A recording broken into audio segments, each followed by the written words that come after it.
introduce themselves, and we'll start at this end.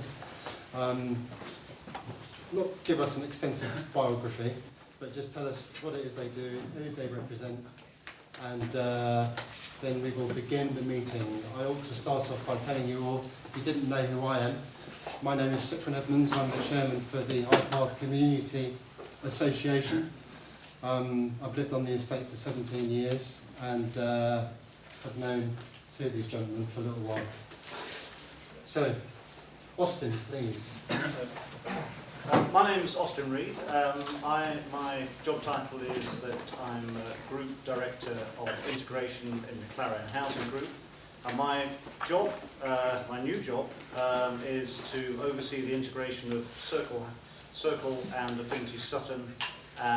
Previously, before the merger, I was the Chief Operating Officer for Circle Housing.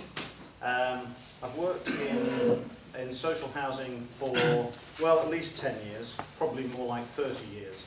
And I've worked for a range of housing associations and local authorities over that time.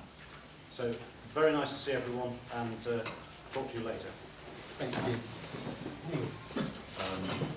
Hi, I'm Neil McCall. Until 3 weeks ago, I was Operations Director at Affinity Sutton Housing Association, and now I am the Chief Executive of the Housing Association part of the Clarion Group. So within the Clarion Group, which you've heard about, it's been merged, you have a housing association, a commercial company, and a charitable foundation. So that housing association part is my responsibility. I'm Paul Quinn. I manage the Merton regeneration project. I've managed the project for just under 3 years now, and I'm sure are all familiar with the regeneration project and how it will affect Highpath and Ravensbury and Eastfields potentially over the next sort of 10, 11 years or so. So can I just ask, are you part of Affinity or? I'm a Circle. I come from the Circle side of it. So, Okay, so it wasn't clear where you. yeah, sorry. Circle. Director, yeah. Okay. So, on the agenda for this evening, we have three main topics: the merger, the repairs and maintenance programme moving forward, and the regeneration. I want to have an open floor, okay? I will be, if you like, facilitating questions. Some of you I recognise, in fact all of you I recognise, so I can tell who the troublemakers are in this room. But in all seriousness, what I'll be doing is putting forward back and forth, and we'll try to have a peaceful discussion as to where we are going to go with Circle and Affinity Sutton. So I suppose this is a good point to start off the proceedings, because one of the things that I know on my travels within the estate and even off the estate, some people are confused as to where we are with the company Circle Anglia, Circle Merton Priory. Austin, can I ask you please, where are we in terms of the formation and the fusion with Affinity Sutton? Okay. Well, as Neil said, 3 weeks ago, we brought together two housing associations, two parent, Affinity Sutton, the Affinity Sutton Group, and the Circle Group, to create the Clarion Housing Group. And as Neil mentioned, within that we have a number of housing associations. And on the Circle side, we have the housing associations, Circle Housing Merton Priory, of which you are tenants and leaseholders of here, which continues to exist, as do the other housing associations within the Circle Group that haven't, as it were, merged into Circle Housing, because we're actually in the process of reducing the number of housing associations. So we have one housing association for which Neil will be responsible for overseeing one housing association, as opposed to, I think it was 8 now? 8. So in terms of everyone's nothing since with the merger, nothing has happened in terms of people's tenancies and leasehold. They remain tenants and leaseholders of Circle Housing Merton Priory. So it's quite simple as that. That's why we haven't written to you, for example, to say that you've got a new landlord, because you haven't. so the landlord remains the same. But we have consulted about Circle Housing Merton Priory merging with Circle Housing. Okay, so is that clear to all of you? No, right, okay. So just before we get on with the evening, there is something I'm going to request of you, quite kindly if I may. If you have a question, could you raise your hand so that we can all hear what you're saying as opposed to talking to yourselves? Yeah? So I've noted already the man who's now signing in at the back wants to ask a question in relation to the merger. Once he turns around. You have a question? Yes. No, just ask what timescale you intend to do a full integrated merger, so you cease to exist as separate entities? Sorry. Can I ask what timescale? The timescale is to bring together all So you the, cease to exist as separate entities? it'll be within the next financial year. We're aiming to do that. So at the moment, there is what I call a parent. So there's a company that sits on top of the group, and there are a series of subsidiaries sitting underneath. And the parent is the Clarion Housing Group, and then the existing 8 other housing associations are subsidiaries of the Clarion Housing Group. Right. You had a question? Before you sat down the first time, you said that you haven't contacted any of us because nothing's happened yet. Is that correct? No, sorry. I've said we didn't contact you to say that the merger had happened. Mm-hmm. We contacted you at the beginning of the year to consult about bringing together the Affinity Sutton Group and the Circle Housing Group, and then more recently we've consulted over bringing together Circle Housing Merton Priory with Circle Housing. But before you sat down, you said nothing's happened yet. Yep. So that's what I'm trying to quote you on. You said nothing's happened yet. So what I'm saying is that your landlord hasn't changed. That's what I said. Well, that's what I wanted to query. Yeah. Because you're saying the landlord hasn't changed. Yep. You have a call centre, don't you? Yeah. At the moment, which has amalgamated all of our calls into one place. Right. Yeah. So. Sorry, the landlord is a legal entity. So the landlord is Circle Housing. Forget how everything's organised. The actual legal entity, who you're tenants and leaseholders of. You are tenants and leaseholders of Circle Housing Merton Priory. Yeah.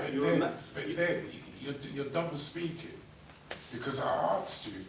You said nothing's happened yet, but yet there's a legal precedence for what you're saying to me. Is that correct? Sorry. You've just quoted law to me. You've just. No, I haven't quoted law. So, sorry, to clarify. You said legally. Yeah. The 2 entities are separate. That's what you're saying. Merton Priory home tenants are separate to Sutton. Yes? I said, yeah, yes they are, yes. Yeah. Right. So, before you sat down, you said nothing has taken place yet. So that's why we haven't notified you of anything. Yes or no? No, what I didn't say is your landlord hasn't changed. So if that wasn't clear, I'll just repeat it clearly. No, I'm your landlord didn't change. I don't want to be strayed away from what I want to get to. Right. Right, so could you get before you sat down, you said nothing has changed. And when I asked you a question, it was about the fact that you already have in place a call centre that's amalgamated the 2 entities into one place. No, yeah. No, it hasn't. No, it hasn't. It hasn't. If I phone up Merton Priory Homes, I have to go through a plethora of things before I get to speak to someone who can resolve a Merton Priory home issue. Is that right or wrong? You can speak to a call centre, but we're confusing. Sorry, I know it's confusing. Do all of you understand what I'm asking? Yes, Yeah, absolutely. Now, do all of you understand the answer he's given? No, we don't. Right. Okay. So. Right, so can I just? He's making sense, and I don't think for one moment what you're doing is double speaking. He's saying nothing. Excuse me. Hang on a second. What he's saying is that if he picks up the phone tomorrow and wants to put forward either a complaint or log a repair, yes, he doesn't pick up the phone, or the person or the response does not come from Merton Yeah, Priory Homes. that's right, yes, that's Yes. right. Yeah. So, if I'm right in saying, what you're saying is that presently, then you practically are Clarion. Well, we've been changing how the service is organised has been changing over the years. So it isn't. So there isn't just a distinct group of people that work for Merton Priory Homes. Yes. There's a lot of people who work for Merton Priory Homes, and they're not necessarily based in the local office. So it's just so the local office doesn't do everything. You're using the 0500 300 number, and you've attached to it facilities for Sutton and other people. That number, since I've been a tenant, was specifically for Merton Priory Homes. You've attached something to it, but you're saying you haven't done anything. Yeah, well, I said we haven't done anything from a legal entity perspective. That's why I picked you up on this legal speak now, because that's where you're taking me. But in reality, if I pick up the phone and dial the number that I've been using for years, I'm now delayed because you've added things to that structure that you say haven't changed, and they blatantly have. So you're saying effectively sorry, I don't want to speak on your Yeah, behalf, yeah, I understand. but I think what you're understand saying is that the pathway has already, that method. Yeah. So there is. So you won't necessarily speak to someone in the. You speak to someone in the call centre. You speak to someone in the call So centre. we're clear that there's a call centre. Yeah, but Right. that's a circle. So why call have centre. we not been notified clearly that this call centre comes under someone's umbrella other than Merton Priory Homes? We have consulted about the contact centre.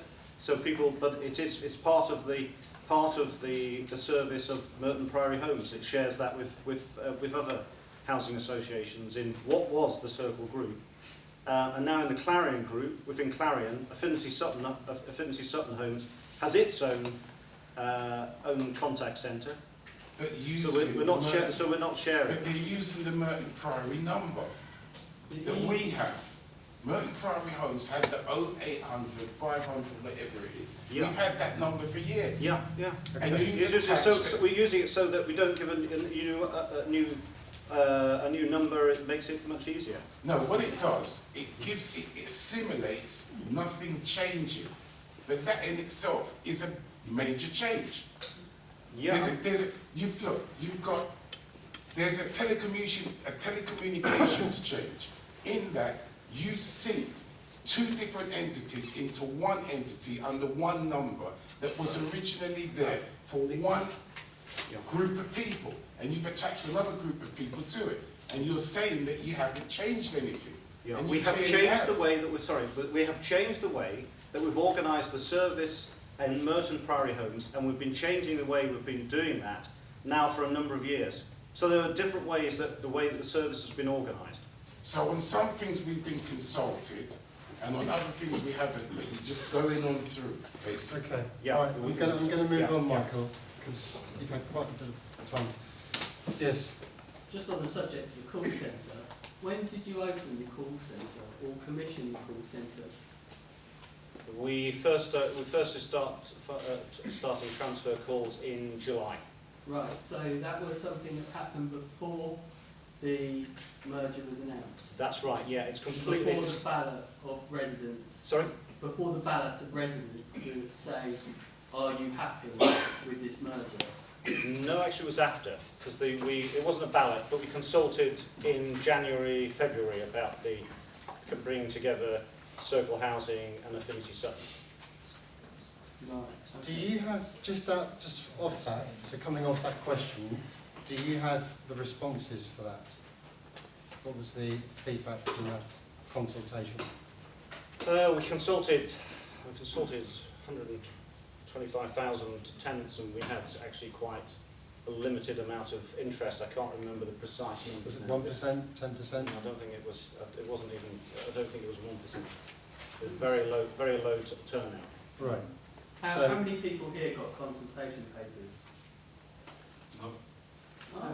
Everyone It's should. funny. Everyone You should. know the funny thing, if you look at the numbers, Well, everyone did have them. Small Sorry. number So of we sent them out to everyone. Let's to be absolutely clear. amalgamate a We decision. consulted. Michael, 125,000 from the two Michael. units. Michael, About 20,000 people, Michael. 20,000 of us. Michael, every point you're making is valid, but you're talking to yourself if you're talking over there. We But need that's to hear. what all of us are doing. We need to hear what you're That's what we're saying. all doing. Yeah? Because they're going to go ahead and do what they want to do anyway. Michael. And they don't care anyway. And thank you. Okay, thank you. So the impression I'm getting, Austin, from the general feedback from the body in front of us is that consultation was not delivered appropriately. Yes? And part of the reason why I say this is just because people are frustrated presently here, but from my experience, when that merger discussion was happening, in terms of a consultation, and you would know that I know this, that the only form of consultation we had was a double-side, one sheet of paper, which was a landscape presentation, it was colour, and the tiny little print was please give us your feedback. Now, generally speaking, I would say this is not just evident in Circle, so this isn't we're not putting you down from this perspective, but generally speaking, I think what you'll find nationally, when you put out something like that to people who are never ever going to get a robust response, never. The turnout, and as you've just illustrated, was quite poor, you know. So what gave you the precedent, I think, is what Michael's trying to say, to go ahead with this merge. It wasn't our say-so. Right, we carried out a consultation exercise in line with best practice. We consulted, well, we would have been consulting virtually close to 200,000 people across England. So it was a national consultation. I think what's important actually now is that everyone clearly understands that the merger has actually taken place. And let's actually talk about the benefits that the merger brings. Let's focus, because it's not going to change now. We are where we are. Right, so it's like Brexit. The Clarion Housing Group, is what it is. Yes. We have the boards, Circle and the Affinity Sutton Homes Group, thought long and hard about bringing the two organisations together. Yeah. There was one of the great challenges we face is that the governments of both colours have been reducing the amount of money invested in social housing. Both our organisations are absolutely committed to providing social housing. It's why we exist, it's what we're all about, it's in the DNA of the organisation. We are not-for-profit organisations. What about surplus? Sorry? What about surplus? What about No, what about the 200 million surplus? No, let him finish this bit. Let him finish this bit. It's important, but we have to do, in order to cope, in order to build homes without public subsidy, we have to develop housing for sale, and we have to use the profits from housing for sale, profits that will show in our income expenditure account as a surplus. We have to use that, and we do use that. All our profit is recycled in investment in homes, new homes, and investment in existing homes. So that's why we do it. So that's the model. So it's a changing model for providing social housing. And the boards have decided, bringing the two organisations together, we could build more than twice the number of homes that we were previously planning on. And our objective is to build over 50,000 homes over 10 years. And that's a significant, without a reliance on any funding from government. So, I'll just ask, is Merton Regen part of that? Yeah, that's what I wanted to find out. Yeah, Merton Regen is part. Is that why you've joined up with us? Sorry? Is that why you've joined up with us, Sutton? Is that why you've joined up with Merton? Your Circle, aren't you? Well, I'm not. I was Circle. We're all Clarion Housing. Yeah, you were Circle. Who's the Affinity? You're from Affinity. Good evening. I was. You were, right. So, you joined Merton because of the benefits of the regeneration that was due or still due to take place. Is that right or wrong, sir? No, it's not. No. No, I asked him the question. No, I mean, I can't remember offhand how much the regeneration is going to cost. I think it's But did 900 million. Did you associate yourself with Merton based on the forthcoming regeneration? Because he's sitting there telling us about housing, protecting this, protecting that, and his ethos for how they want to go forward. I haven't heard yours, but it sounds like you've joined him as a beneficiary of what will happen long term? I don't know why you think that. Because I think out the box, and I read all the paperwork you guys put out. And what I'm asking you is very simple. Have you joined Merton Primary Homes based on them going to be beneficiaries of a massive regeneration? Why couldn't Sutton do a regeneration on its own? Well, we do regenerations and have done regenerations on our own, but I'm not sure. The beneficiary bit, I don't really understand. Because Well, actually, he's saying it's going to about cost all money. this glamorous stuff that's going to happen after the regeneration. And you've attached yourself to us just before it's about to happen. And you've done it without our permission. You are now working in cahoots with my landlord. No. And what most of us are asking you to do is to justify that. So Why have you your name. joined us? What are the benefits? Neil, Hang on. Neil You McCall. know, So they Neil don't McCall, understand that this is how they talk. Michael, you need to let him answer the question, yeah? And just stop for a minute. I think what Michael's asking, I'm going to try this one, Michael, but I think what Michael's asking is that have you two Circle, well you're ex-Savills, aren't you actually, Austin, really? You're ex-Savills. You're the ex-Savills. Yes, I've worked for Savills, yeah. Yeah, so that's where you got your private sector experience from. I've got lots of experience. Well, Savills have got quite a name in regeneration, haven't they? So Chris, ask your question. All right. My point is that Michael's asking if the two of you amalgamated because either company was suffering financially. No, we didn't actually. And I think if you want to try and run conspiracy theories, it really is a waste of time. Let's talk about building homes and providing services to tenants and leaseholders, because that's what we really want to talk about. Language like Well, let's take that services providing homes. Hang on. I stepped on his toe, and Can we that's try why I that? responded to Michael. Chris. That was not called for. This is a public meeting. You put yourself in a public place to accept questions from the public, and you should answer them in kind. You don't get personal with me. I'm very sorry, I haven't got personal. You all heard what he said. Conspiracy theories.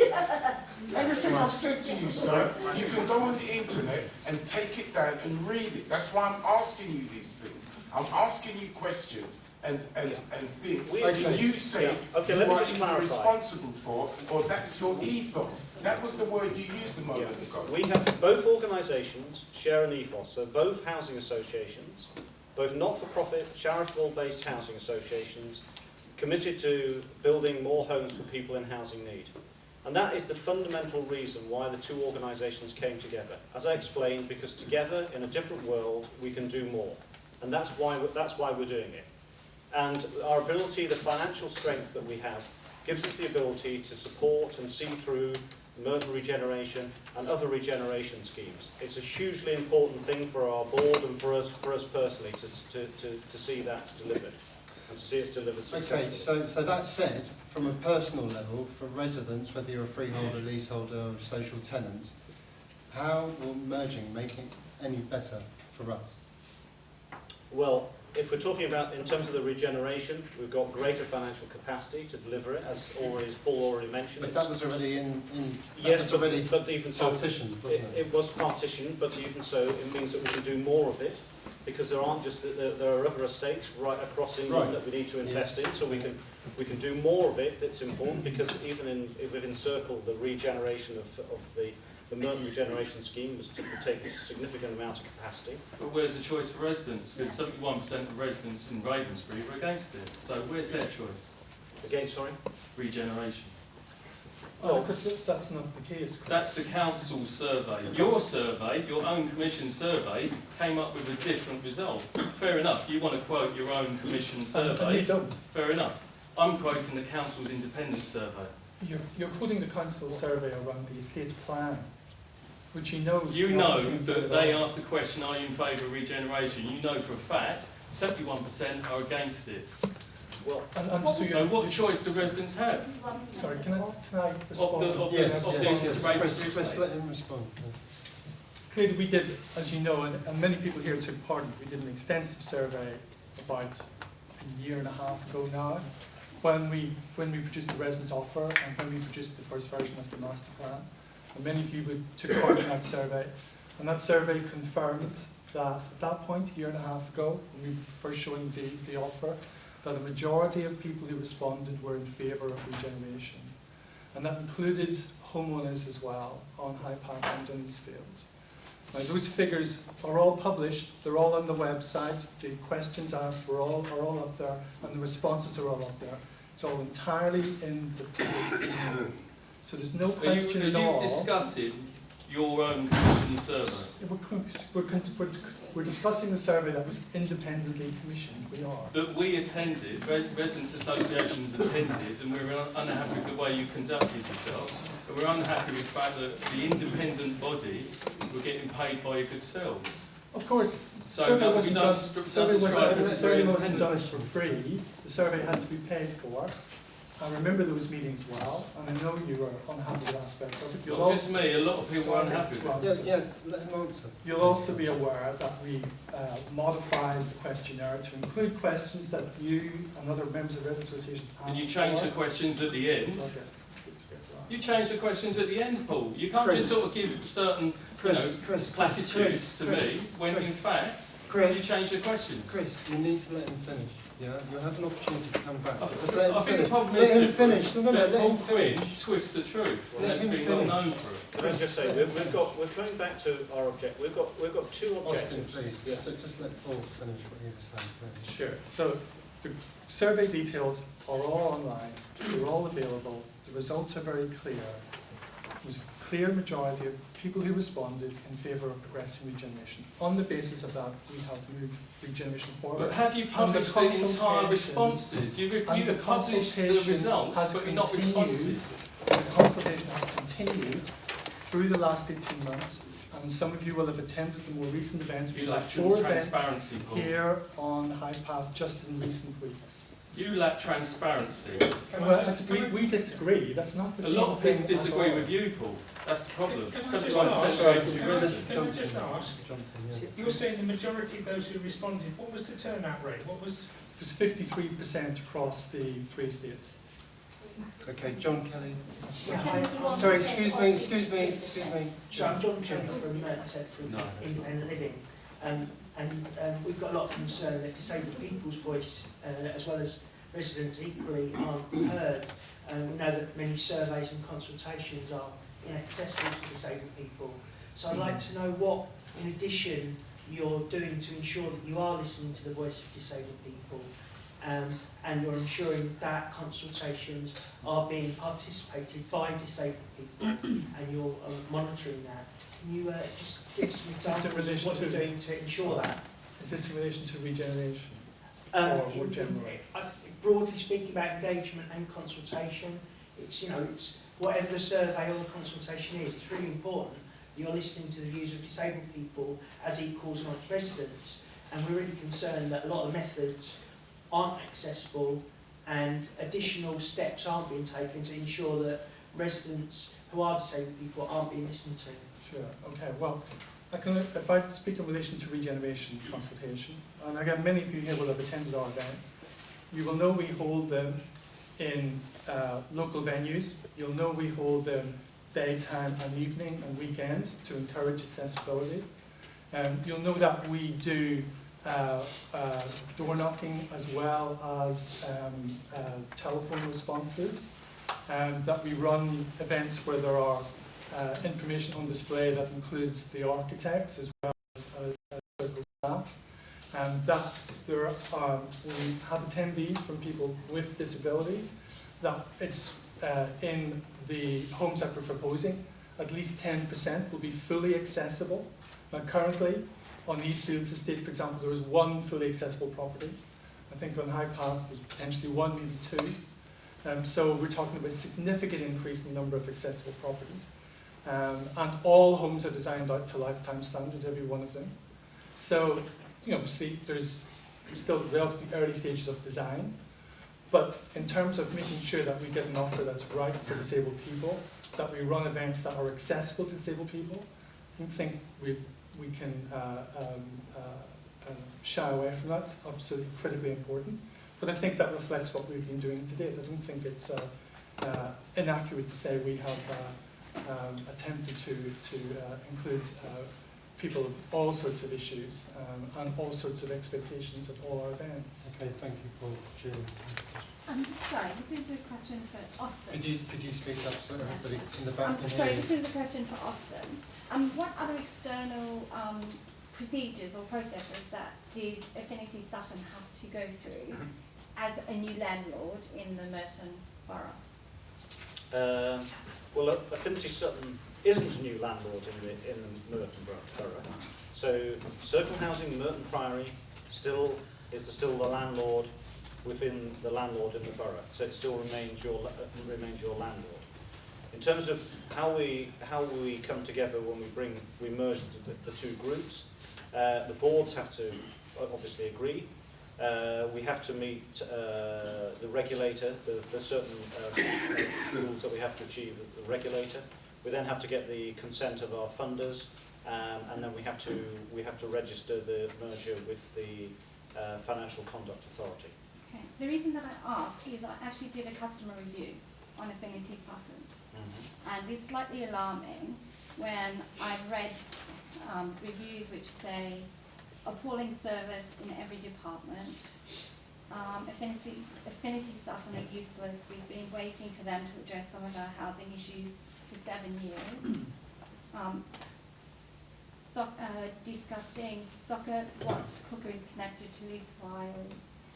When I first in, I was paying £74 service charge. Then 1 year is now jumped to £169 a month.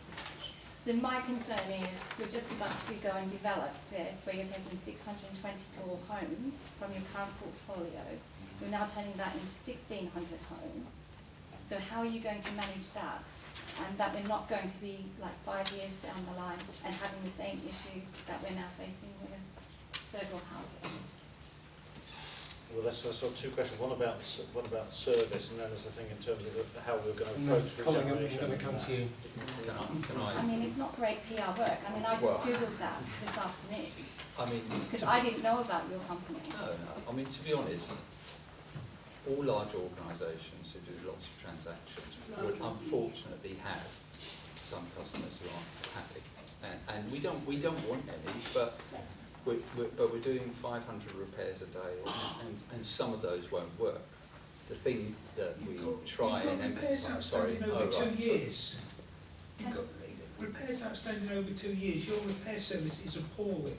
It's disgusting. Never mind appalling. It's just it's one bad house. You've got repairs outstanding in Merton. Mr. Johnson, sorry, how do you know about? Because I reported it. Because I reported it on the 20th of January 2015, and it's still not repaired, it's still not fixed. So that's how I know, because I'm the customer who complained about it. This is an Affinity Sutton. No, this is a Merton property. I was talking. Can I just answer the question Doesn't about? matter.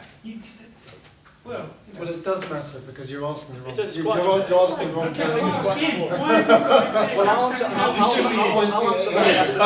answer this question. But there is, you know what, there is one thing, so just so we can keep a lid on this, I'm mindful of the time, and I know that everybody here wants to ask lots of different questions, but there is one thing, if we can try to formalise it, for want of a better term, at the Sustainable Communities meeting that I attended, one of the councillors who sits on that panel asked Circle why were they merging with Affinity Sutton, and Jackie Andrews, when they asked, in addition to that, the question about your repairs and maintenance programme reputation, she said that, well, theirs isn't as good as ours. Yeah? And I actually went on Twitter, because I was sat in the audience, and I put it out, why are we joining a company that's not as good as us? And in view of the fact that our own company isn't that great. Okay, well, I mean, perhaps I can come back and answer that question, because, you know, I'm accepting that we won't always get things right. The difference is, I like to think that we will act on it, we will try and deal with it. Customer satisfaction is very important to us, so we measure it for repairs monthly, we measure it for other things quarterly. all of our staff have customer satisfaction as part of their bonus scheme, so it is important to us as an organisation. And we're currently at 83%, which is good for the housing association sector. Okay. So I'm not pleased to, I'm not pleased to hear those sort of things. Yeah, I mean, you literally just Google. But equally, Mr. Johnson, please.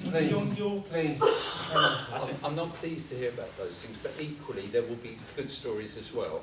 And you know, I'm afraid that's. If you like, I tell you a true story, and then I walk out because I'm not willing to sit here. I'm going to come to you. But I want to go to Colin, who's been patient. Yeah, but I don't. I will I'm come really to you, cannot Mercedes. stay much I longer. will come to you. Don't worry.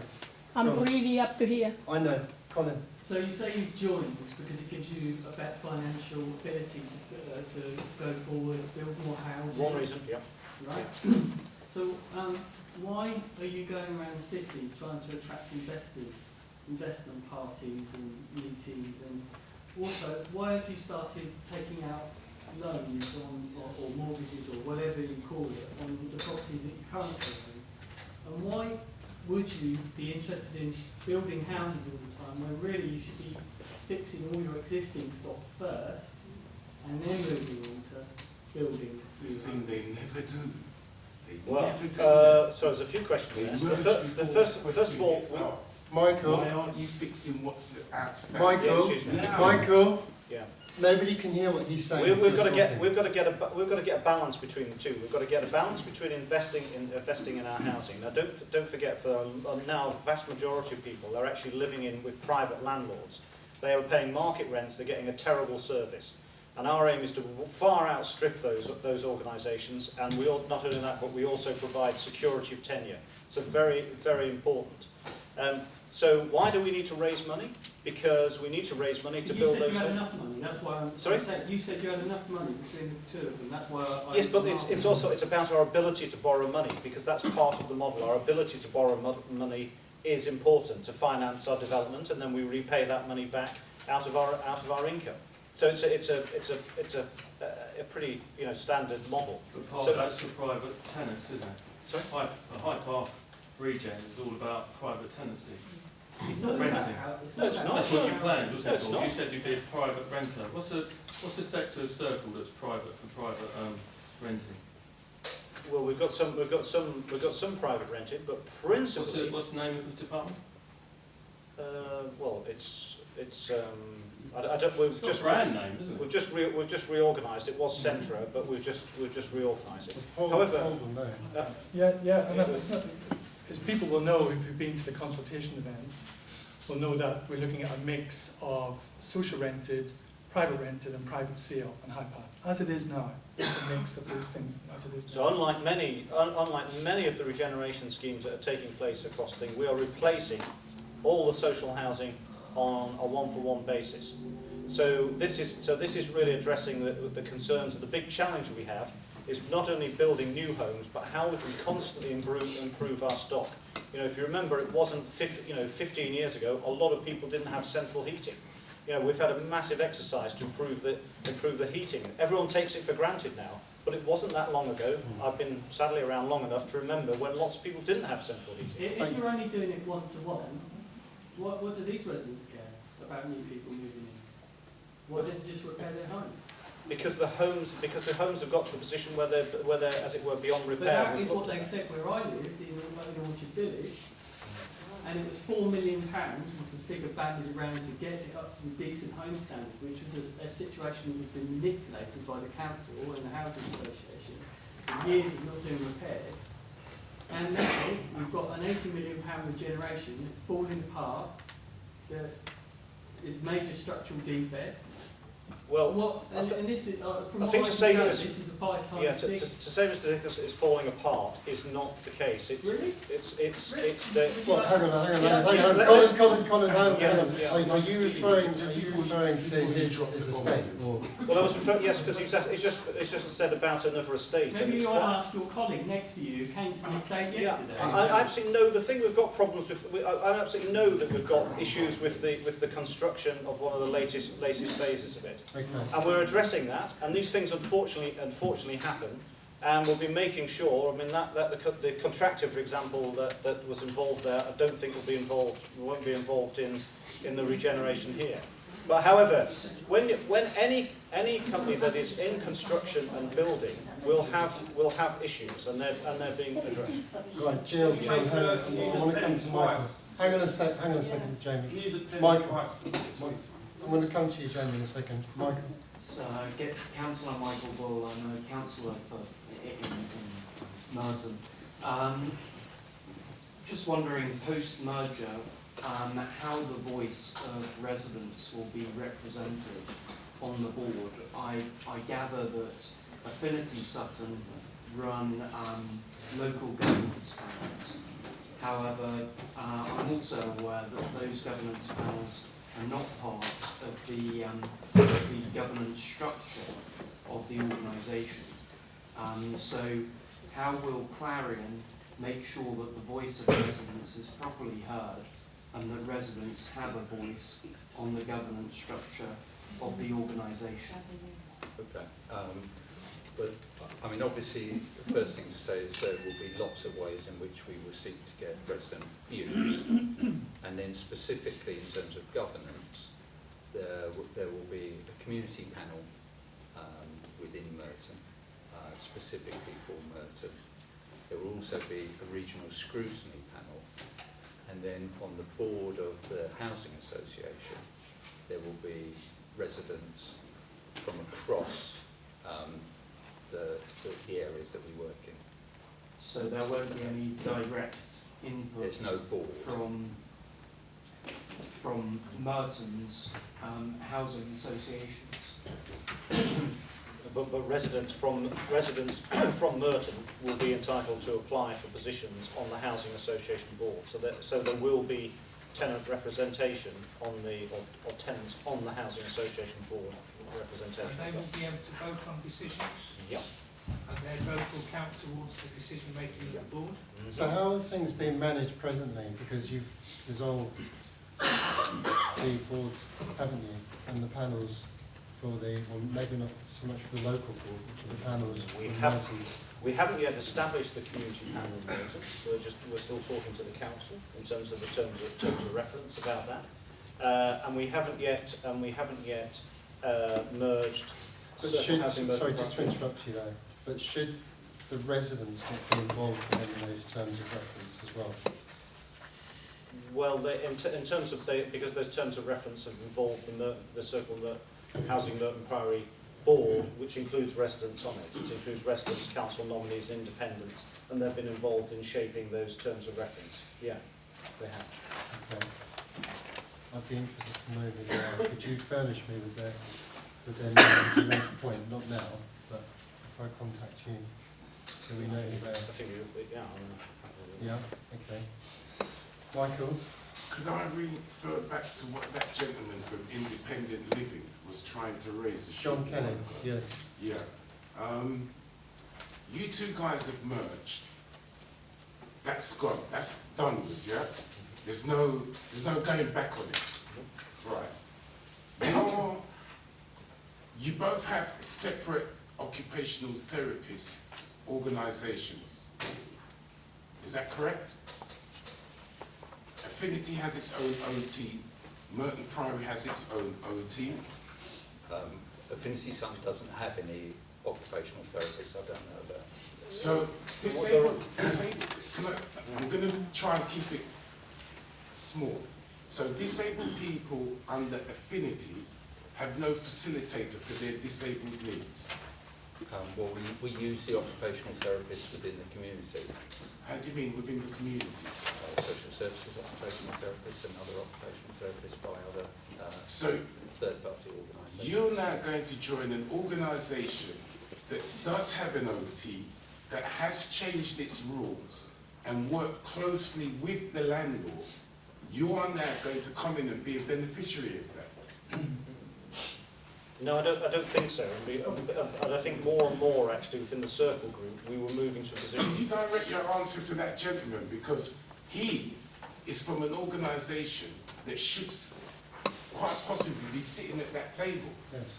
Well, I'll direct it to everyone because an occupational therapist, We're the ones everyone in the room could need one. so we're the ones that are concerned that, yes, you're going to disable a lot of these able-bodied people with a lot of stuff that you're going to be doing. But your OT has changed. Merton Priory is in the last 18 months, and it's reduced itself to what it's prepared to do for disabled and vulnerable people in the community. Now, you've gone and joined in with an organisation who's just said in a public meeting that they get their help from in the community. And you've got the audacity now to come and join in my organisation, Merton, to come and squeeze our funds. Because we've got occupational therapy up and running in conjunction with the landlord. Is that right or wrong, sir? Oh, I see. No, hang on, I just wanted him to answer that question. OT works with the landlord, doesn't it? It does work with the landlord, yeah. OT Right, works with and this organisation that you're joined in with, you don't have one, do you?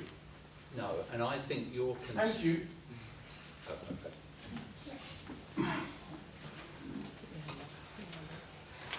Yeah. I want to make it quickly because I hardly can't stay here any longer.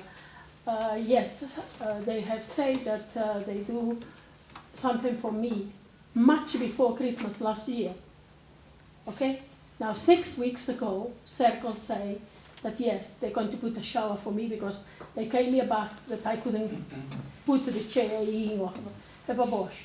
Now I am 6 weeks without a toilet during the day, and I'm disabled enough, and it is disgusting. I was in hospital for 5 days. Today, I had to go out to an appointment. I called my son to be there for the workmen's. And my son said that, Mother, it's 10 o'clock. What time did the workmen's work start? I phoned the main sort of supervisor, forgive me if my English isn't good enough. And he says, oh yes, they come. What time did they came in? 11 o'clock. 1. Worked a couple of hours, off he went. Then another one, he did about 1 hour, a little plaster in the corner of the bath. See you tomorrow. This is disgraceful. And Circle, you phone them and you stay hours and hours and hours on the phone. I've been there sick, 2 Mondays running, one after another, after being in hospital, begging them for help. It took them a whole week before they have answered me.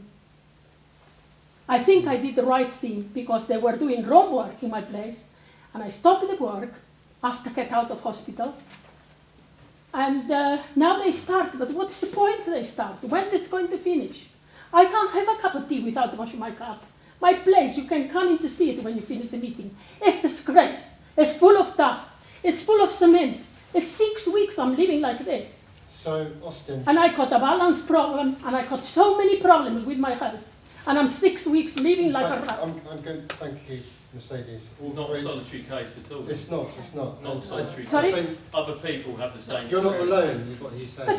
But 6 weeks, I can't have a wash. Yeah. I can't have nothing. I can't go to the toilet in my own house. I mean, you must be breaking some health and safety thing. Yeah, I am. Well, I am, and I apologise for that, and we need to address it. I wish you coming and see how my place is. Hang on. Can I just say, I've sat for 7 years in Circle Housing with people promising we must do something about it. Yeah. Must do better. Must do better. We will do better. And nothing changes. And We're I've- hearing I've- from you promises. I've Why don't actually... you say to this lady, you'll ensure that the engineers will, or whoever will be out first thing tomorrow morning and actually sort out the problem. That's about time Affinity or Merton Priory Homes or whatever you call yourself actually do something.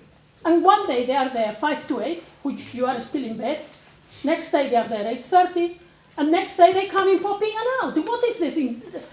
What people Circle employ? The cheapest one you can find in the world? Mercedes. I am paying full rent, and I'm paying all my rights. So why do I have to live like a rat? Have we got your contact details? Yes. Yeah. Well, But it's disgrace, I'm telling you all, it's disgrace. And I don't wish none of you live the way I've been living for the last 6 weeks. I think it's experiences like that that demonstrate that what I was saying isn't inaccurate, actually, in terms of your understanding and engagement with residents, with disabled people.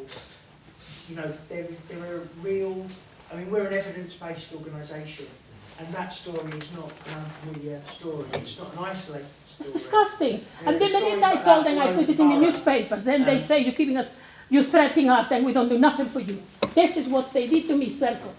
And I just really think that it's really, really important that whatever happens in the new organisation, you know, we've had 3 or 4 different names of organisations tonight, and the conversations bounce backwards and forwards. And the more changes happen to organisations, the further confused things get. And we're very aware that that's how things slip through. And that must change, that has to stop, because disabled people and all residents of Merton deserve, I think you say in your document, your frequently asked questions, we deserve running a good quality, responsive repair service, which is clearly something we currently aren't experiencing. Yeah. But that's not fit for purpose, is it? Yeah, well, we're going to sort that out, and then I can say you've heard But us she's say not it the here only tonight. one. But it's not Yeah, isolated. it is, yeah, and I think in terms of the repair service, we have made some improvements to the repair service, and we've been able to invest in more. When the stock transferred, 7 years ago from the council did very, those The of you council who was much better than now. And what about I live when there, you've got 7 years? You can't blame it on the state it was left in by the council. Yeah, I know. 7 years I ago. live in my flat You've for been using it 35 7 years and I've never been like this. Right, okay, this is good. Yeah, Hang on, yeah. please, It is, no, hang on, sorry, please. I really don't want you talking over him when he's giving you a response and vice versa, because we get nowhere. I'm going to go to Michael Ball. If you could just put forward a brief question, please. Austin, on the Sustainable Communities panel, we've been presented with data over the past 12 months on a monthly basis showing an improvement in the repairs and maintenance service. So what accounts for the disconnect between the way in which residents are feeling and the data that we're being presented with? Well, I think even some of the data, because even if we're at 90% of repairs being completed on time, that is still 10% of people who aren't being done on time, and that still translates into a significant number of people, and that would then translate into people, you know, coming to your surgery. I think one of the attractions for us in terms of the merger is the work Neil and his team have done within Affinity Sutton to build a different type of repair service, which is based on bringing a service in-house, employing people directly, a completely different ethos and approach, which is not something that happened overnight, but as I'm sure Neil will say, but it means that the position of that service means that it's a much better service than we've had in Circle was able to provide. And that's one of the benefits that's going to be coming to the tenants in Merton. Simon. Austin, Simon Edgell, Chair of the Watermeads Residents Association. I understand why you say what you say about the improvements, because you refer to the figures that you've given. I was at a recent repairs and maintenance meeting, and I asked exactly the same question.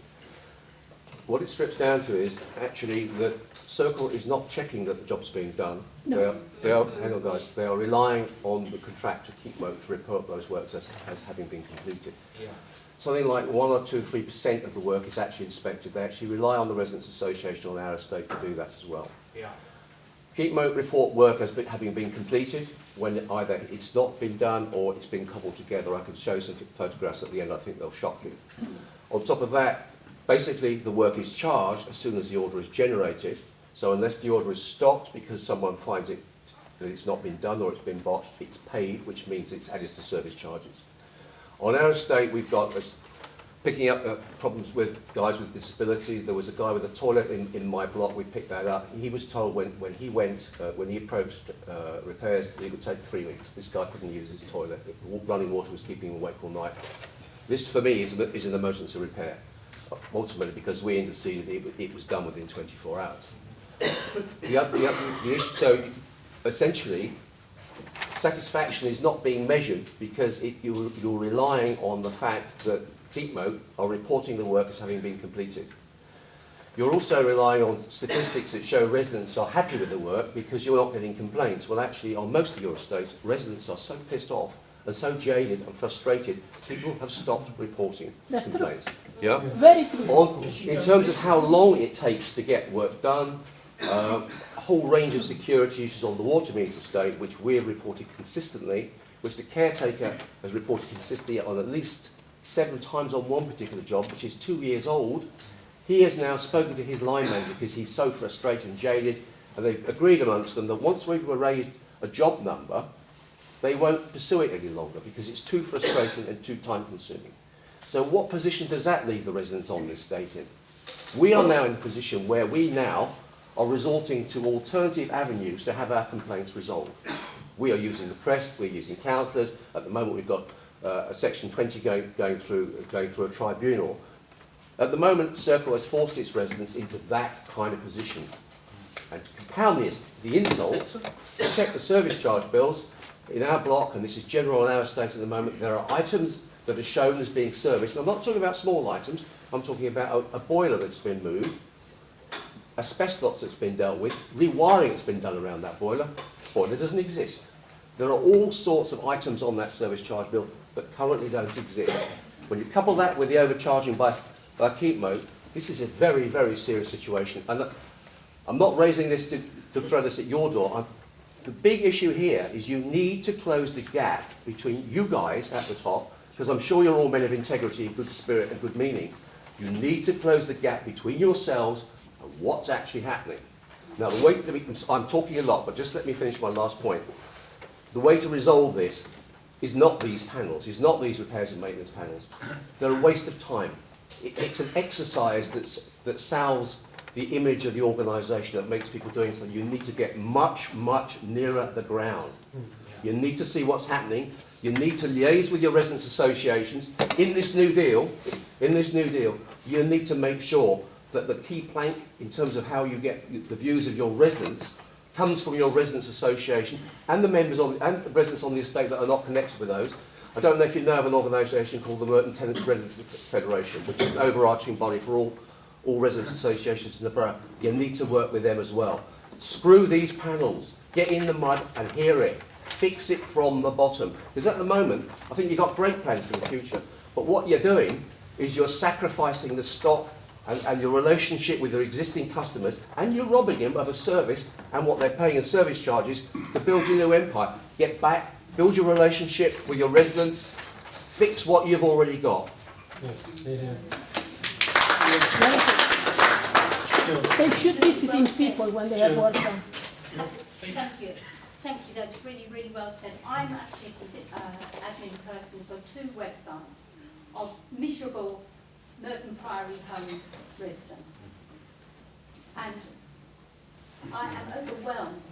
I could be a full-time social worker for simply directing people, showing them how to make a formal complaint, showing them how they can escalate things to get to the Ombudsman. There's several people who've got legal action going now. We've got friendly solicitors. What a waste of your money. What a waste of our lives. This lady's not alone. A few weeks ago when we had the heavy rain, people had, just because of sheer neglect, the drains blocked, and water was flooding through flats up the road, on the Haytons Road Bridge.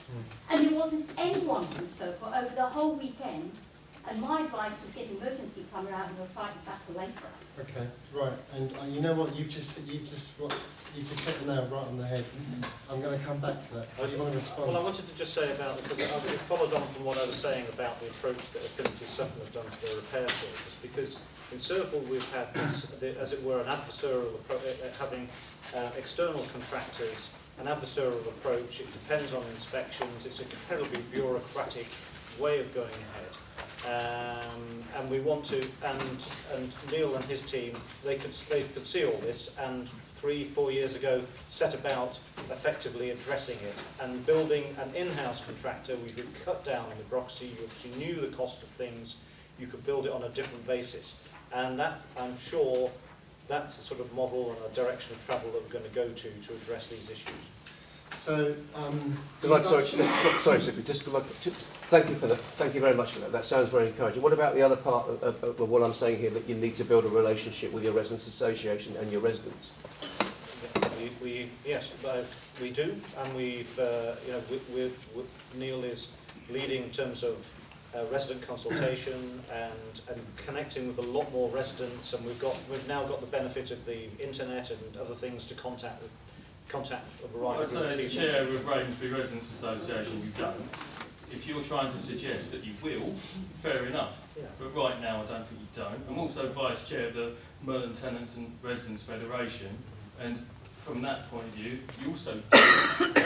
So I think there's a lot of intelligence, a lot of help that you could get pretty much for nothing, that you're ignoring day in, day out. And now you seem to be suggesting that if this man has managed to do it in 3 to 4 years, we've got another 3 to 4 years to go in Circle. Because you're Affinity Sutton, aren't you? You're referring to Neil's performance in Affinity Sutton. Does that suggest that we've got a lead-in period for Circle Housing?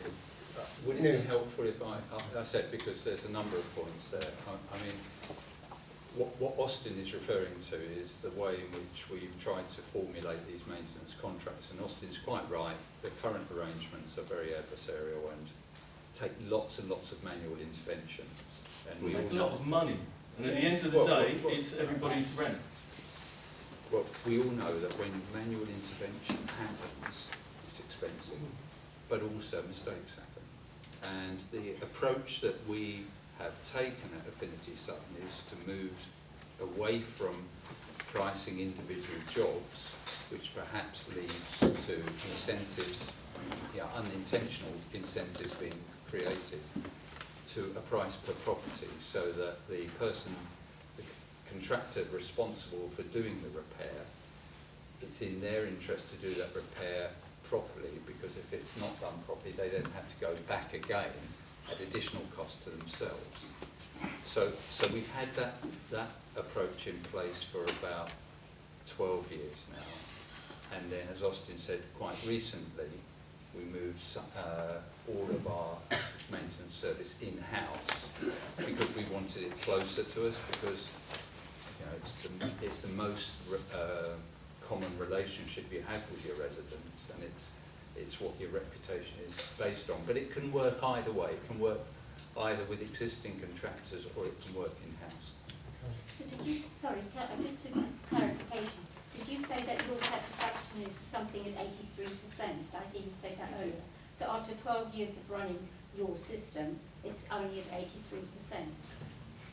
I'm slightly confused about quite what you're saying about satisfaction and what you've had your system. You're wanting it to be nearer to 100%, really. Absolutely. Yeah. Well, if it's taking you 12 years to get to 83%. Well, okay. So, I mean, I can go into the methodology about how we measure customer satisfaction. Some of it is around repairs, and some of it is around, obviously, other inquiries. As far as the repairs contractors, we have 2 in-house repairs contractors.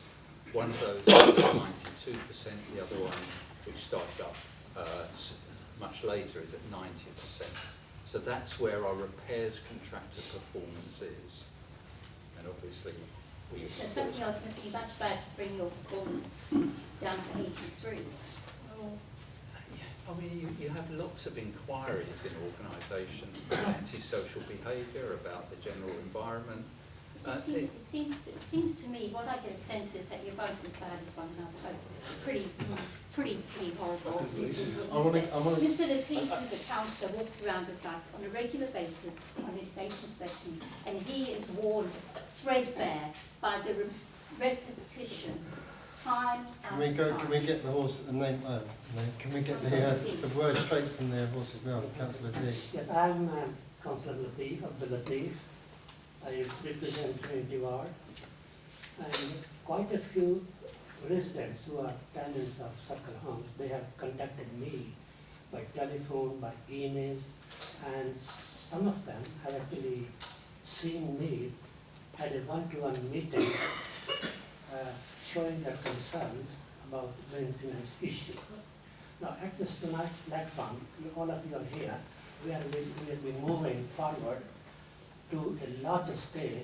At present, you have over 600 dwellings, which will be increased into perhaps 1,500 or more. At this tonight's forum, could you please commit yourself and give this promise to the residents that the tenants should be satisfied from you. They should, in frustration, they should not approach their councillors. We are here to help them.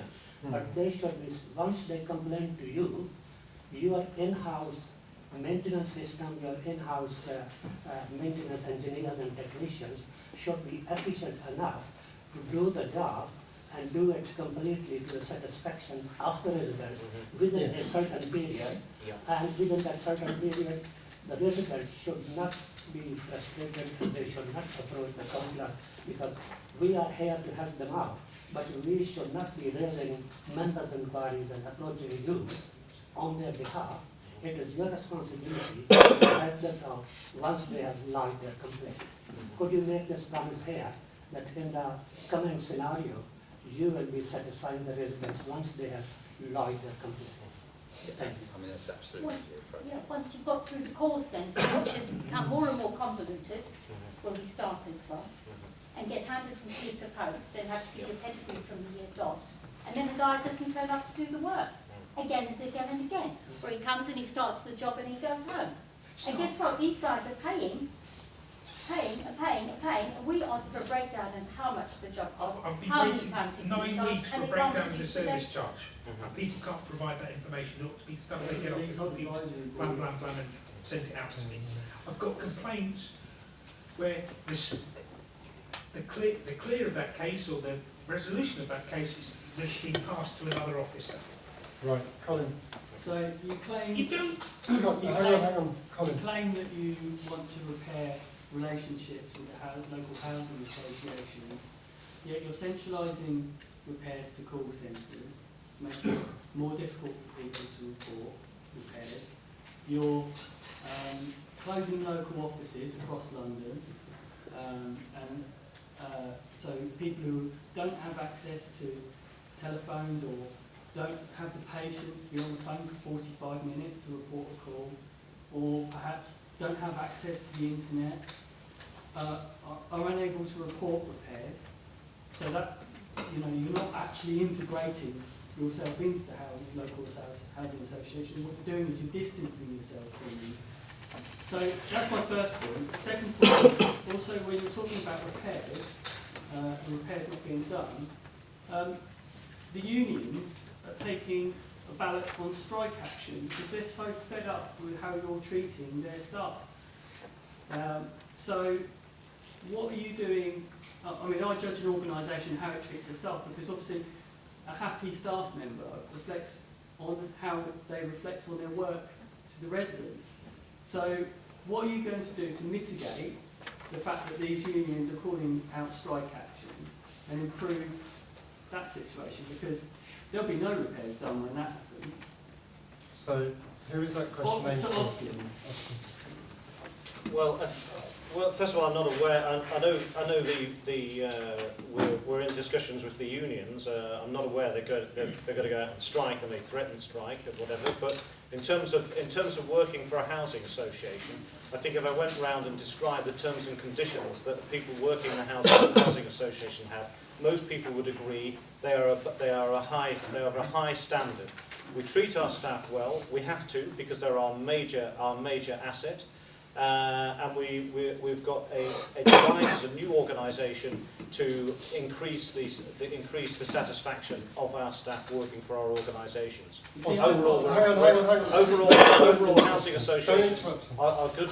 They're good organisations to work for. Most of the people who work for us are committed to the organisation because of its social ethos, because of what the organisation wants to do. They choose that as a career. In terms of how we organise our services, our aim is. Neil will say more about this, but our aim is to improve how people can contact us. And we're aware of more and more people have access to the internet, have smartphones, and we want to get to the position where we cut out the middleman and woman and make it simpler to place repairs. So and make inquiries.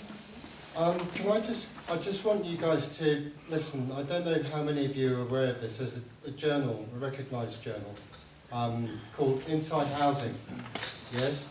And on the 14th of December, they issued out an article saying unions gauge support for industrial action at Clarion Group. Unions at the newly merged Clarion Group have launched a survey of members to gauge support for action. Unison Unite and GMB have launched an indicative ballot as a result, as a row over union recognition that the new housing association escalates. The survey does not have the legal force of a formal ballot for strike action, but will inform the union's next step in the dispute. It is seeking the appetite for members for further action and runs until the 6th of January. The unions have been angered by the termination of Circle's recognition agreement with the unions that existed before the 70,000 home landlords merger with Affinity Sutton to form Clarion. They declared an official dispute in November and have made an unprecedented call on local authorities to boycott the new housing association in regeneration schemes and joint ventures. So that says to me, I mean, that's in black and white, you can read that. I mean, they're upset. You've got staff that are upset as to what's happening with the fusion of the company. Could you just clarify? Yeah. I mean, there is a dispute. There's a dispute between the unions who want the recognition agreement and the way in which we have previously discussed things with staff, which is of having a staff forum with union representatives on it. And so there's two different ways in negotiating and discussing, and we want to ensure that all staff within the organisation are balloted and asked what way they want. If they want to go down the union recognition route, then that's fine. Does Affinity Sutton recognise unions? You don't have staff as part of your union, do you? We don't have a union recognition agreement in the same way that Circle do, but we have union representatives on our staff board. And people can be member of trade unions, so people shouldn't be confused that we don't allow trade unions. No, you don't, but I'm No, concerned both they do. organisations, it's a thing, yeah. So, just addressing what the point that Colin was making, is that we currently have, and it makes no surprise, it comes as no surprise therefore, that we have staff who are unhappy with their work conditions. Well, and the question is what proportion of staff are unhappy? Well, 40%, and 40% is quite a large... I don't think it's 40%. Is that the reason why our services They're are going so to use bad? this It bullshit. is 40%. It is 40%. Is that the reason why our repairs aren't managed properly? Excuse me, could we join in? Could we join in? Because that was a dual question that was heading for you guys, right? Based on your interactions. But what I want to ask you, right, is more relevant for us people who understand plain old English. You've said, Mr. Affinity, that's what I'm going to call you. Mr. Affinity, you said you're going to bring everything back in-house. So that suggests to me that you're accepting that the way local authorities used to run things by having all their staff in one place and working from one place, you're going back to that. But in the same breath, you're joining up with Merton Priory Home, who don't acknowledge unions, but you can say that because half of the people you've got doing our repairs are what? They're all subcontractors. None of them work for you.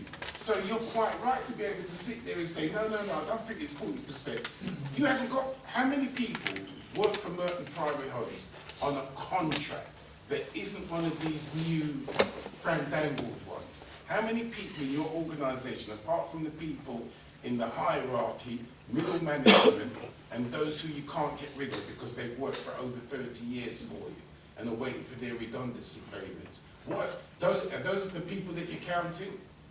Because all your new contracts that you are going to offer to people, now that you've amalgamated, are going to come with contractual restraints on them. And the first one is you can't have a union. That is not the case. Oh. That is All not right, the case. hold on. I can Mr. assure that. Affinity, Mr. Put Affinity. it inside housing. All right, Mr. Affinity says he's bringing everything in-house. So the contract that you're going to be offering all your new employees as a new entity, what are those contracts based on? Okay, I think you're slightly misunderstanding.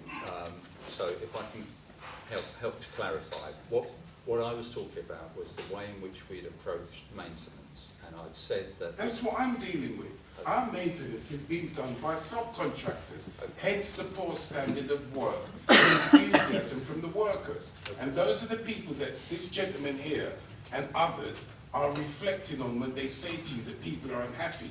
Now you can block those people out because technically speaking you ain't got nothing to do with them. You're only dealing with the people that you've got registered, the ones I've already outlined. Upper management, middle management, and the people who are waiting for their redundancies. Once you set up this new, all right, we've got the new amalgamation. What contract are you going to be offering the in-house employees that you intend to disperse amongst us to do our new repairs? Okay. So the way that it works at Affinity Sutton, and as I say, this can be done with external contractors as well as in-house. Which means you're still using subcontractors. Well, it depends what you write into the contract. But the way that we've done it at Affinity Sutton is that we employ people on fixed-term contracts or permanent contracts, depending on what they want, and the contracts are exactly the same as everyone else is on. So, yeah, so that you don't get that sense, which I think is what you're getting at, that you've got some kind of second-tier workforce, a second-class workforce that doesn't feel part of the organisation. And that for us... Have you identified that as what is going on at present? And that for us is the important thing, that we want people who are responsible for delivering repairs that feel part of the wider organisation, so that they feel more ownership and therefore hopefully drive customer service. All the old values that we had before, and then all the new stuff came in, privatisation, kick this into touch, kick that into touch. Now you want to go back to it to try and nullify us. But in reality, what's happening, you've joined him because it's beneficial to you. There's no denying that. If you sit there and deny it, you're on camera. And when the truth falls out, when it all spills out, the camera will reveal your face tonight. It's beneficial to Sutton to join Merton. And it's beneficial for Circle to join Affinity because we can build Only 50,000 No, homes. I'll tell you why it's beneficial for you, sir. Only because you're a shambles. No, don't abuse the man. You can say what you need to say to him without being rude. What I want to say to you is this. Because of the debacle that's taking place within Circle with regard to repairs and stuff like that, it is appropriate at this time that you divert us, our train of thought, on what should be happening, which is our immediate repairs being resolved. You've taken us off into the future. Look at what's going to happen. Forget about what's happening right now. We're going to deal with it. And it's a kind of promise, and you brought him in to legitimise him, because it will take time for whatever you two are doing to be finalised and signed off. Because you've already stated earlier that there's certain departments that aren't in place at the moment. So you know, what Michael was saying, right, this really, if we can cut to the chase, right, we are mindful of the time, but really we as residents don't like being left out of the loop, yeah? And essentially there's a lot of work that's been organised by committee. As Councillor Latif was saying, that you know, you've agreed to make a promise to do the work so that residents are happy. When we call the contact centre, we know and we feel confident in knowing that a contractor will come out, that contractor will come out with the relevant ID, they'll do the work within the certified time. Yes. So in view of for that to happen, I think you really need to take the residents, bring them on board with that. So your resident panels, if you're going to be in charge of that, Neil, really needs to be robust and it needs to be considerate of the people that you're working with. Absolutely. And I was taken with the gentleman over there because the way in which we designed our repair service at Affinity Sutton was very much that. Going round to groups of residents saying, well, look, what is important to you? What's not working at the moment? What would you like to see? And out of that, we developed a service, and of course it wasn't right straight away, but we carried on communicating and changing and building it. And that would be the approach that we would take. Okay, you had a question? Yes, I have a question. I think this question is for Paul. I'm started getting away from the repair program. Now, I understand that there's going to be disabled parking for allocated wheelchair-bound residents, tenants, leaseholders, etc. What facilities is there for people? Well, I have a disabled badge, but obviously I'm not wheelchair-bound. Can you explain what facilities, or if there are going to be any disabled parking for people that are not wheelchair-bound? Yeah, I can't answer that question here and now. I'll certainly pick it up and very happy to come back to you in the details of that. That's a particular issue I need to pick up with the local authorities planning department and with our architect team. I can't answer that here and now. Okay. Ladies and gentlemen, I'm mindful of the time. Are you happy to spend just a few more minutes, maybe a quarter of an hour, moving on to the Regen? Yeah. You happy with that? Okay. Colin, is this something about resident committee members being on the board to help make executive decisions? Because those surveys that you send out are very pedantic and it's like a job's worth routine. We have to have real opinions stated at board level so we can have an impact on the residents and the housing associations. I think you may not have been here when I said that residents would be on board. Yeah, but which ones? How many? We haven't decided yet. But you're going to make it that that will happen. Yes, right. Colin? Isn't it true, though, if you're subcontracting out repairs and you're subcontracting out the builds for the regeneration, there isn't any accountability when it all goes pear-shaped? In terms of regeneration, we will be appointing the contractors directly. So, and this is it's unusual in regeneration schemes. Very often, regeneration scheme is a partnership where there's a developer or a house builder at the table already. But obviously, what we've been doing is consulting with residents, trying to get the offer as good as possible, get the design as good as possible, and so that allows us to have things like ensuring that existing residents get housed earlier, that we can do, in a great majority of cases, a single move without a need for a temporary decant. And that's because we have taken control of the regeneration project and the way we're going to deliver it from the outset. So that will include the construction companies, so we will be appointing the construction companies directly. Can I just pause you on that? With regards to the employment of the construction companies, because this kind of blends into the 91 promises, and I don't know if you're au fait with this, Austin, or to what detail you understand of that, Paul. But the 91 promises, actually I've got it here, number 40, I'm such a geek, number 40 says a customer advocate scheme to support vulnerable people who wish to make complaints, and it's number 40E, involve residents in the recruitment of key new staff and involve residents in procurement processes. Now, in the time that I've lived on the estate and been a resident of Merton, and even on several panels, I've never been involved in anything of that nature. Yeah. So I don't understand where are we going to go with that? Are we going to be involved in the tendering process? No, absolutely. Resident involvement in the procurement of the main contractors, absolutely critical to what we're proposing to do. And people have heard me say that before at public meetings and consultation events.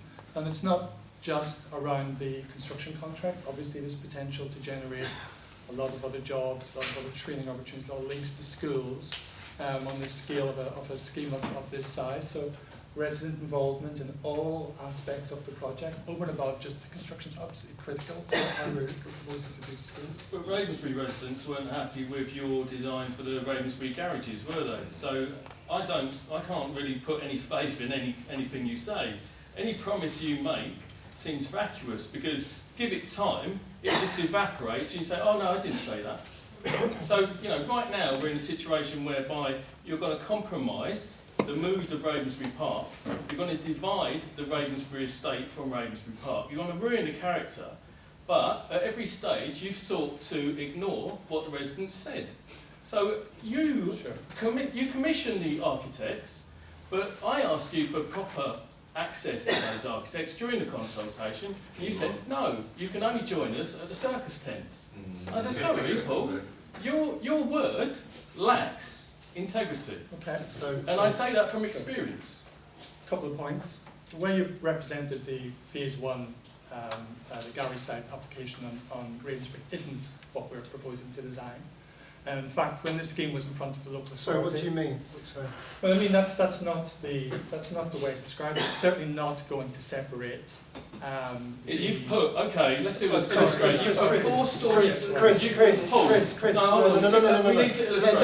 Paul has asked his architects to put 4-storey blocks of flats between Ravensbury Estate and Ravensbury Park. And the houses that you put in the garages, they're actually practically 4 stories as well, because of the way you've designed them. You haven't actually tried to appreciate what all the residents have told you. So therefore, you've compromised the actual involvement that you've asked. You've asked the residents to be involved, but you've compromised the consultation at every stage. Can I just answer that? I think that's a misrepresentation entirely of how the consultation was undertaken. It is not. Look at the responses to the planning permission. The planning application was unanimously approved at the local authority.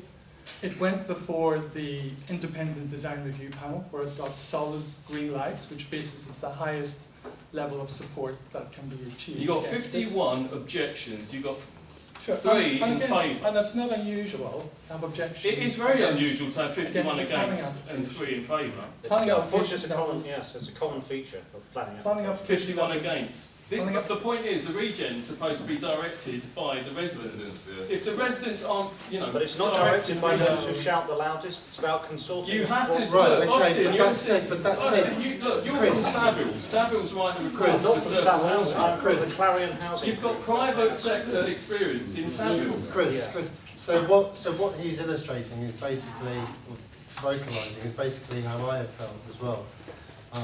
Maybe not as vociferous as Chris, but really and truly, if we're thinking this is the 21st century, we want to move forward, and Circle, Clarion, Affinity want to be a leading light when it comes to housing and regeneration.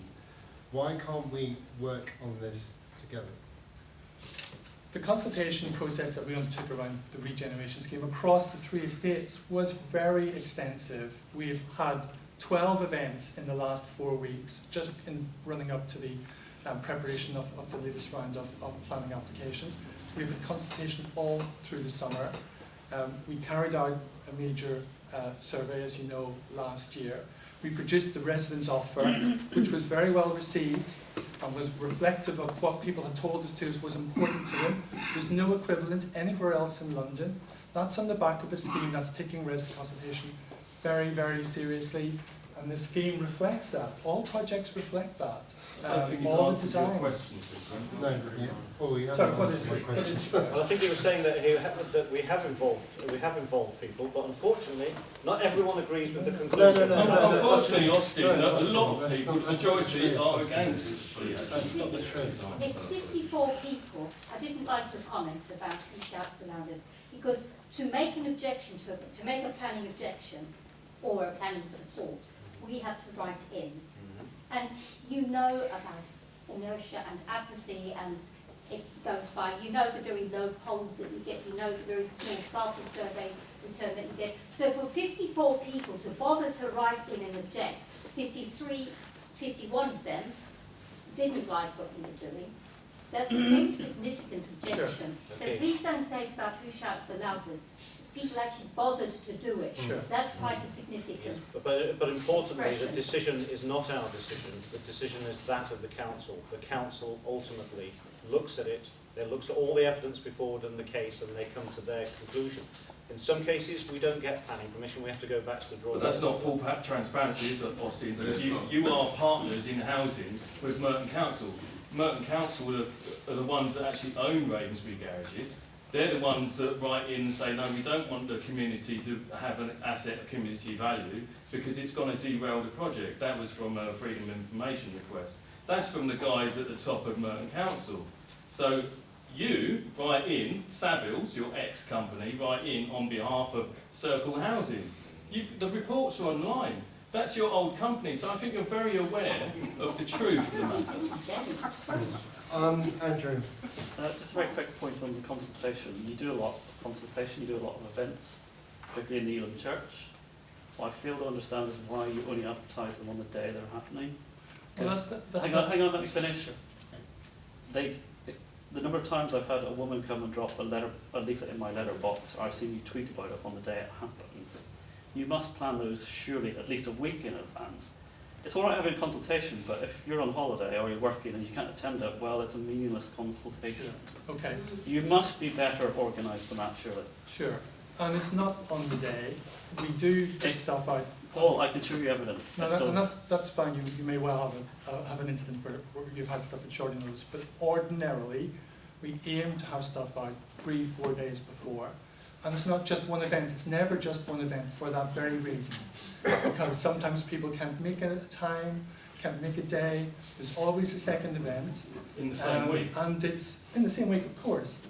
And very often we have a different time. We use a Saturday, or we use starting early evening, or early afternoon, finishing early evening. So, we try and keep the sessions as flexible as we can, give people as much opportunity as possible. There's no point in putting stuff out weeks ahead. I'm sure you appreciate this as well. The timing on it is given Have you ever tried to notice. organise to get a PA within 3 days to support you to come to a meeting? Sorry, say again. Have you ever tried to organise to get a PA to support you to come to a meeting within 3 days? But as I'm it saying, just goes to there's demonstrate always the understanding you have of disabled people and our needs for at least a week in advance, at least a month in advance, to be able to organise our support, to be able to come and be involved and have our voices heard, which you said you were wanting to do. Okay. You're just giving another example of the barriers that disabled people face. Sure. And we'd really like to help you. We'd really like to be part of the process and help make a positive change for our communities. But we're not being unable to for those exact barriers that you're demonstrating. Sure. Can I just I think that is a valid criticism, and I'd be very interested to talk to you outside the meeting. It's a valid criticism. But generally, trying to maximise the opportunities for people to get to events is, we've been running them pretty successfully. We get good responses to most events, particularly here in Highpath, over the last sort of year and a half. All the rubbish through the circle and everything like that's been hitting 10 o'clock news. I mean, geez, that's pretty bad. I'm quite worried about the future of what's going on. I mean, with Paul Quinn myself, I've gone back and forth with him. I had a really insulting letter sent back to me, not worth the paper it was written on. It's just pretty much saying, well, if you leave, you lose your rights. Now, how am I different to the guy across the road? I've got my investment in my property, might have kids, college funds, based on all that, the whole nine. But yet, you can give me like a straight letter just saying, yeah, you can do that. I went back and forward with Luke Chandler for about 6 months, waiting 3 weeks every time for email response. Trust me, I know to wear people down. You will long it out, you will do this. I'm so stressed, I'm in the middle of limbo with this. And sorry, Sutton, this might be more relevant to just my one point. There's many others, but just to get it out there, I mean, you've just made it difficult all the way down. And the letter you sent me basically wanted me to sign my rights away. It was a table of 4 implementary measures that you have. Sign away, and yes, you can do the obvious. That's bullshit. I'm sorry, but you're asking me to sign my rights away before the planning commission is 100% through. How would I ever do that? You know what I mean? You're being insulting, man, at the end of the day. And all I wanted was an assurance to say, yeah, it's your property. You can leave it, you can rent it, you can come back. Why are you trying to prison camp me into my own property? It's sickening, man. And as for the tier scheme, that's a whole different story, you know what I mean? Sorry. Okay, sorry. That's just one point. No, that's fair enough. I'll be absolutely honest, I vaguely remember the communication we have had between us.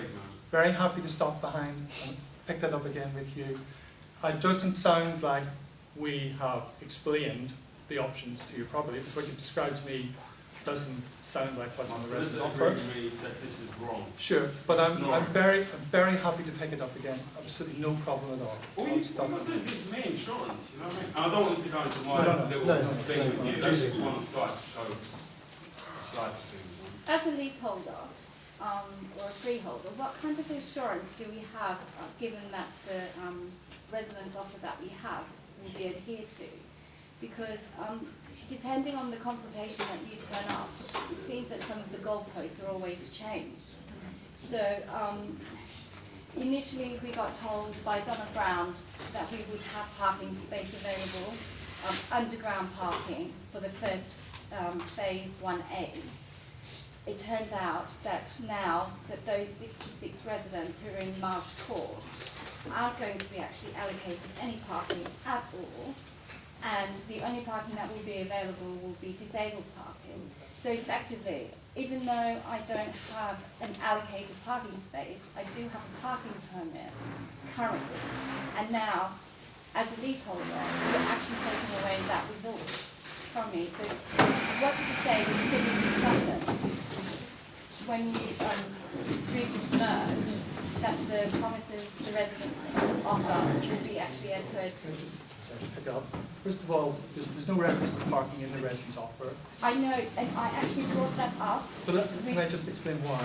Because parking isn't something that we are able to control. Parking is part of the planning application, and the number of car parking spaces that would be allowed to provide will be determined by comments back from the GLA and from the local authority when they're planning. So we would never have included it in the residence offer. Excuse me, Paul, we're going to cross swords about this point. I picked up right from the beginning that there was no point on parking. And if you actually speak to Stephen Hammond, it was one of the points I actually brought up with him, because I picked up it was actually omitted from the actual residence offer. Well, it was never going to be included. No, but you have to understand, I've lived as a leaseholder on Marsh Court, well, at Marsh Court, and I've had access to a parking permit. That is a resource that I have now. It's a resource that if I'm going to buy a new property in the first phase 1A, I'm now going to have withdrawn from me for no apparent reason. And not only that, when I did initially speak to Donna Brown during the very first initial consultations, she did assure that there would be parking available, as in underground parking, available to everyone. Sure. Well, first thing to say, it's not an omission on parking. Parking would never have been in the residence offer for the reasons I've stated earlier. It's not something we can offer because we're not in control of it. Now, what was said to you about phase 1A, I don't know, but I know there was never going to be underground car parking at phase 1A, which is the first phase. There's more than just disabled car parking. There are other car parking spaces available, but critically, people who obviously, you live in the estate, so you will know this, but many of the cars that are currently parked in Highpath, because the pressure on parking our Highpath, are not owned by our Highpath residents, with people parking during the day and commuting. So part of the solution will be properly delivered controlled parking for residents on Highpath, but that needs to come with your support, because we have to be comfortable with that. And it's also partly about what we're allowed to provide in terms of the number of car parking spaces based on the planning application. Yes, but Paul, you were assuming a lot of things. First of all, you're assuming that my current employment and my role will not change over the length of, my career. So what's to say? I mean, I'm a finance manager now, but what's to say that I don't get into sales that will then allow me to go and drive and have a car?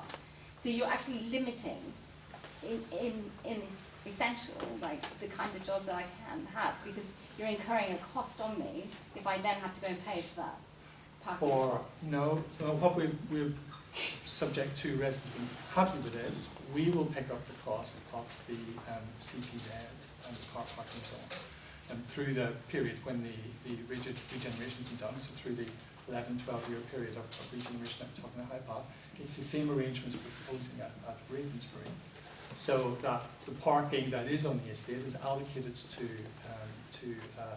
existing residents. There's no CPZ in Ravensbury. Actually taking away parking capacity. Well, and again, that's not the case. It is the case. That's a part of the planning application. You planned to take away the parking capacity along Ravensbury Road. That is part of it, Paul. The number of So temporary... you know your own, you're going to supply 36 temporary parking spaces. No, yeah, again, you know Yes, the figures. that's what you said. You know the figures as well as I do. I'm quoting the figures. We counted 71 cars in the area that you're due to suspend for the Ravensbury garages, and you've applied to put 36 spaces in. And crossovers for people into their gardens. You're not counting those, but they count as people who are 15. parking for 18. 18, did you say? And yes, and the number So where's the of... 70 gone? So 36 plus 18 now, is it? there are 18 crossovers. Why is that? Sorry? Why is that? Why is that happening? Why is that Why is happening? it possible? Because we need to be able to access the site at the back of Ravensbury, therefore Ravensbury is very narrow, Ravensbury Grove is... It's not narrow, it's a normal road. It's a normal size road. No, we measured it, it's not narrow. It's just you chose to apply for that. I've just wanted to say something. The one thing that I do find astounding is that I always turn up to the consultation in the hope that somebody will be able to tell me how much a new flat costs and how much the service charges will. Because one thing I do need to know is the affordability of these new houses. Yeah. Yet I've never ever been No. furnished with those Sure. figures. And will not be able to tell you the cost of a new flat until much nearer the time. Now, we've made the commitment when we value your home, which will be a year and a half before your new home is ready, that we fix the value of your home and we agree the value of the new home, and that's what we capture in the table. At that point, that figure is fixed. But at the minute, what's a two-bedroom flat on Highpath going to be worth 3 years from now? I have no idea. Or for some people, it's 7, 8, 9 years from now. It's impossible to know what the values of those homes are now. Yes, but you know how much the project is going to cost, and you know the type of housing that you have. So given that you've got a financial model in place, there must be some kind of ballpark figure that you have. Oh yes, no, we have an estimate, but it's not a real figure until your property is built or close to build, and we know what it's going to be worth in the local market. Now, for a lot of people, that is many years away, several years away, because regeneration seems going to take a while. Yes, I know, but can't you share that information so at least then we've got some kind of information that we can then make a formal decision on? Because at the moment, you haven't given or you haven't furnished us with any financial. Sure.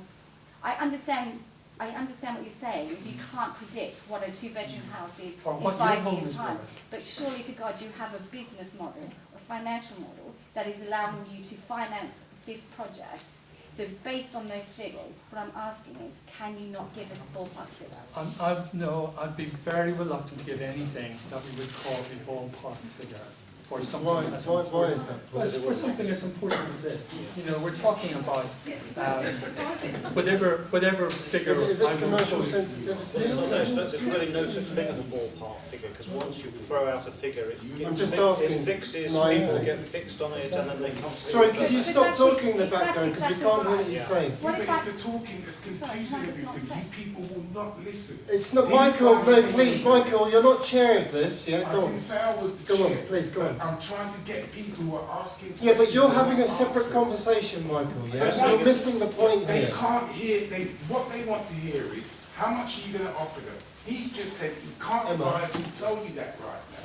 But if you read their paperwork, the information is already there. Right. Can I answer the question, please? And then I don't think I've got anything to add. I think that's okay, Emma, you were asking a question. You raised your arm to answer a question. I know it wasn't supposed to be a horrible question or whatever, but Julie asked a question that she was told one thing by one member of staff. Yeah. Then she was told something else by another member of staff. Yeah. How could we now, with your merger going on, everyone needs to talk together and sit from the same board and give out the right answers to the questions. Whether we like those answers or not is completely separate. But you can't have someone working all from the same company giving conflicting information. Sure. And, sorry, Chair. I don't disagree with that, and I think that's partly why we do so much consultation around this project. It's incredibly complex. There are many messages to put across, and sometimes, you know, the information may have been wrong. It may have been a misinterpretation. Who knows? But I think the whole point is that so long as we can keep the conversation going between us, so that from our point of view, every time there's a significant change or a significant development in the regeneration scheme, we consult on it or we put information out there. And that will continue to be the process through, hopefully, the next 10 years as we're doing the regeneration. The point was always also made about sort of resident involvement in procurement. One of the things we're running a separate project, part of the project running alongside, is to look at how residents like yourselves in this room can be involved in the ongoing management of the estates once they're regenerated. They'll be very different demographically because the tenure mix changes. So what we don't need to have is the situation where we currently have, which is, you know, these are ex-council estates that are managed by Circle Housing Merton Priory. The majority of people living on Highpath, Ravensbury and Eastfields are our tenants. That's not going to be the case going ahead if the regeneration delivers. So there's an opportunity to do something much more creative, much more meaningful, that draws people into a longer term discussion about the well-being of their estate and what they want to see happen in their neighbourhood and how we can generate the maximum benefit out of it. Now we're running that project now. That's always been part of the DNA of this project. And you've ignored Ravensbury residents at every stage. Yeah. Ravensbury residents said that they didn't want 4-storey blocks down Ravensbury Grove. Ravensbury residents said they didn't want 4-storey blocks at the end of Ravensbury Grove in front of the park.